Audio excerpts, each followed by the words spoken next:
Follow your passion and you will never work a day in your life. This quote is wrong for a number of reasons. And today I wanted to talk about how you can actually find a suitable life path for you without being trapped by a passion that doesn't pay or help anybody. When I first heard this quote, I thought it was the best thing in the world, right? I felt like I could play video games, watch anime, and just never have to work. But it brings the question, like, how do I support my lifestyle with money and at least for my basic needs and stuff like that? So I found a system that helps to align what you're good at, what you love doing, what you can be paid for, and what your unique purpose is that aligns with what the world needs. First, I want to talk about the common problems and some of the mistakes that most people make, including myself, and how I fix that mistake now that I have a stable job that pays really well, I have flexibility, and I can pursue my creative hobby on the side. So in reality, most of us are forced to choose a career path in high school. We don't have that much life experience, but for some reason, they want us to choose a major, go to college, and get some job that's supposed to sustain our lifestyle for the next 40 years or more, right? So I think this ideology is getting old, and it's wrong on so many levels because most kids in high school aren't equipped with the experience to actually decide what they want and what's aligned to their unique personality, skill set, and tendencies, right? I think a lot of the times we get trapped in seeing, what job pays the most money? What's the most prestigious that my family and friends are going to validate me for, right? Becoming a doctor, becoming some type of professional like a lawyer, or anything that seems to have this high status. And, if I have this job or if I start this business, then I'm going to be taken care of, right? But it doesn't work like that. I think oftentimes we get trapped in the idea of what it looks like to be in a specific role or have a specific lifestyle. But the biggest mistake that people make is not considering what the day-to-day looks like in that type of lifestyle. So let's take me, for example. In college, I thought I wanted to be a fitness YouTuber because that's what I was excited about at the time. I watched videos of Elliot Hulse and Omar Isuf back in the day, and I thought it was super cool to have a following and being able to get paid for training clients, but also creating videos. And I thought that was super cool in theory, right? But I didn't think about the day-to-day operations of what goes on behind the scenes.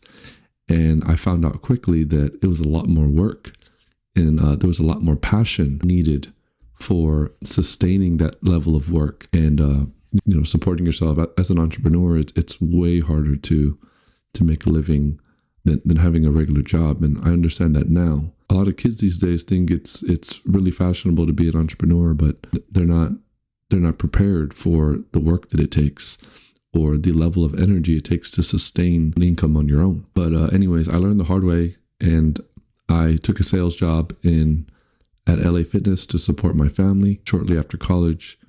And it was good. I learned a lot of skills. But the thing is that I burnt out after 9 months.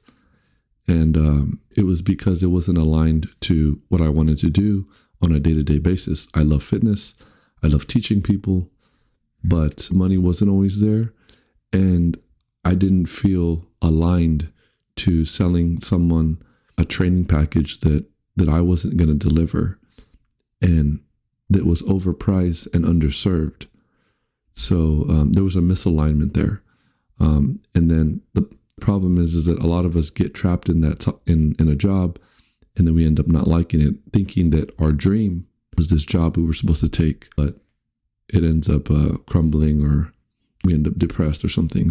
So yeah, today I just wanted to talk about a couple of quick strategies that you can try that will help you get aligned on your career path, whether you're in your 30s or you're in your early 20s. It doesn't matter what age you are. I think anyone can change their career path just by getting clear on what you want and how your strengths and passions align with the needs of the world and what's out there in the market, right? The first method is this concept called ikigai. It's a Japanese concept that means a reason for being. And the way this works is there are 4 principles: profit, passion, profession, and purpose. Those basically outline the different areas that you want to consider before choosing a particular career path that you want to pursue. For passion, you want to ask yourself what you love doing, something that you've always done as a child, something that sparked your curiosity, and maybe align that with something that you still do today. Maybe you like building things, or maybe writing is a passion for you. That could be an avenue to explore. Another one is profit, right? So you got to get paid for your work or else you're going to be starving. What kind of skills do you have? There are about 1 to 3 skills that you have that are 90% better than the average person. Think about the job you're in now or jobs you've had before and why they hired you. Those skills can be used for a bunch of different things. As long as you get creative, there's different ways you can use those skills that are not just specific to your job. And then profession, what are you good at? So this kind of aligns with the skill aspect, but maybe think a little more broad.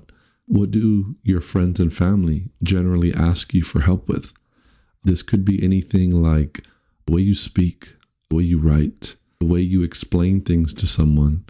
Maybe you're very technical and a lot of people around you aren't, they don't get it, but you're able to break that down in a way that anybody can understand. You could be a good teacher or a coach.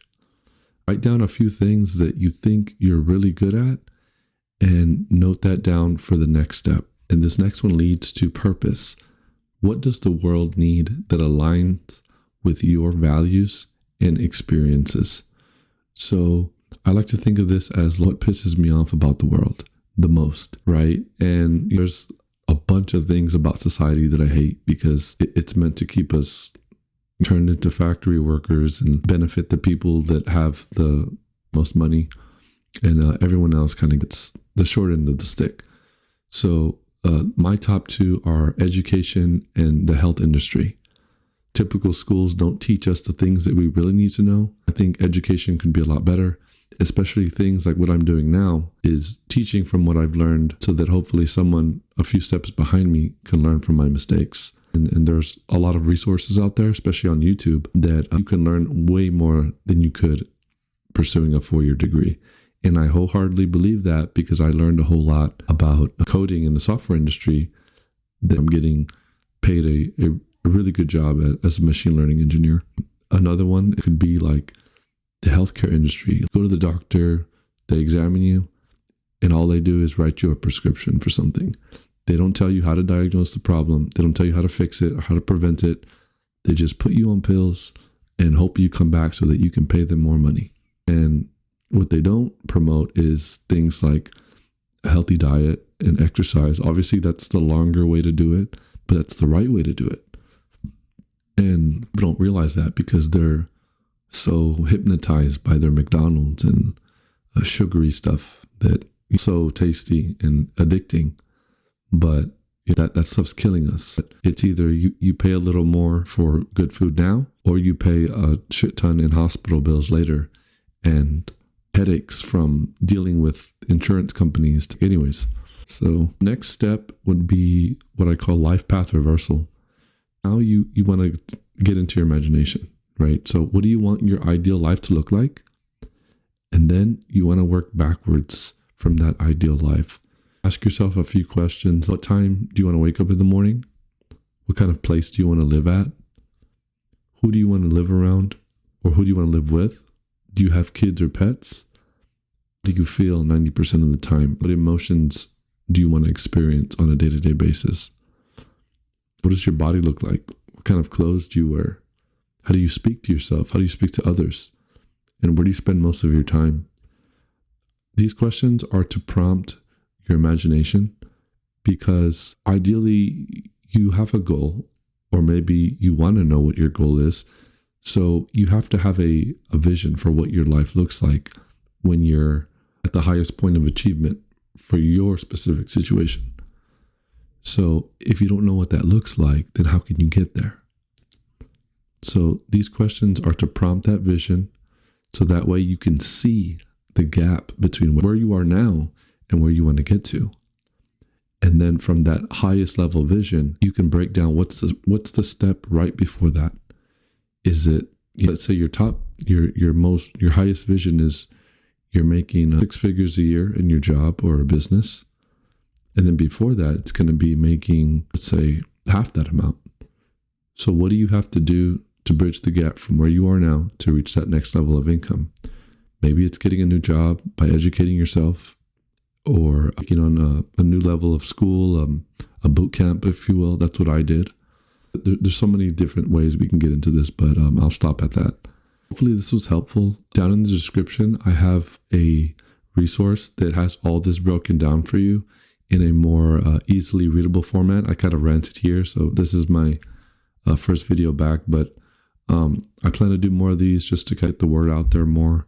Hopefully the algorithm notices my intentions to help. Yeah, like the video if you liked it, and subscribe if you want to see more like this, and I will see you next time.